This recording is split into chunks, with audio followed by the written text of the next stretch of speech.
Então assim, gente, tive um relacionamento ali de uns 2 anos com o Pedro, que está no BBB 26, e eu vou contar um pouquinho dessa história pra vocês. No trabalho da Rosa, ele realmente começou a ganhar dinheiro, porque, enfim, não vou falar o valor, que também daí não quero prejudicar mim.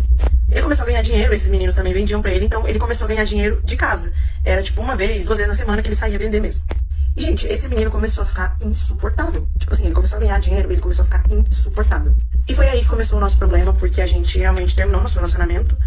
E a gente terminou nosso relacionamento no Country Festival de 2024, se eu não me engano. E com isso, a gente terminou, deu um tempo ali, a gente ficou, daí deu mais um tempo, a gente ficou, e tudo certo, gente. A gente ficava às vezes assim. Só que no meio desse rolo todo, ele já tinha me dado altos cacete. Tipo assim, gente, era uma coisa muito... Sabe, eu era muito trouxa, eu era muito nova, eu não entendia nada e eu era otária demais. Mas tudo bem, gente, porque eu perdoava, né? Eu era uma idiota, perdoava os cacetes que ele me dava, então tava tudo bem. Sem contar do jeito que ele me tratava, gente. Sempre tinha amigas minhas ou amigos dele, né, junto com a gente aqui em casa. E sério, esse menino me tratava igual lixo. E todo mundo à volta dele também. Imagem de coitado do Pedro não cabe nele. A obra que ele falou que ele começou a trabalhar com 14 anos é mentira. A obra era do meu pai tava construindo um prédio. Eu era secretária na época da empresa. E ele trabalhava assim, ó, gente. Ele trabalhava no frigorífico que ele falou, e daí ele trabalhava um pouco na obra do meu pai, porque ele queria, entendeu? Simplesmente isso. E não era aquela coisa de, meu Deus, pesadíssima, sabe? Não era nada demais. Ele dava uma ajuda ali pros peões, ele dava uma ajuda ali pro engenheiro. E até aí tudo bem. O almoxarifado da obra, gente, foi que ele teve uma briga com o pai dele e ele foi morar lá na casa da obra, porque aqui na casa da minha avó ainda tinha gente. Então ele foi morar lá e eu ficava com ele lá, inclusive, eu dormia com ele lá, a gente ficava lá, enfim.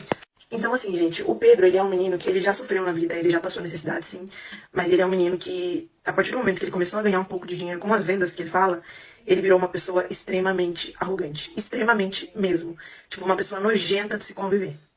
Então, quando eu vi aquele discurso dele de obra com 14 anos, morar em almoxarifado, eu fiquei realmente comovida. Porque quem olha, fica morrendo de dó mesmo, mas só quem viveu sabe. Eu também me lembrei aqui, gente, isso na verdade é uma coisa bem pessoal, mas eu vou contar porque eu acho que é muito importante.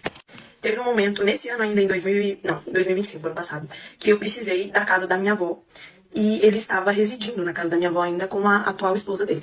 Gente, eu vim até a casa da minha avó depois de tanta conversa, tentando que ele saísse da casa da minha avó, porque eu não tinha um lugar pra mim morar, e eu precisava ficar na casa da minha avó, porque era a única casa disponível.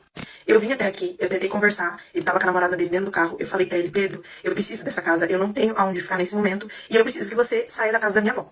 Gente, eu falando isso, a esposa dele dando risada dentro do carro, fazendo chacota de que eu precisava de um lugar pra morar, de que eu estava passando necessidade, e ele não quis, sair da casa da minha avó.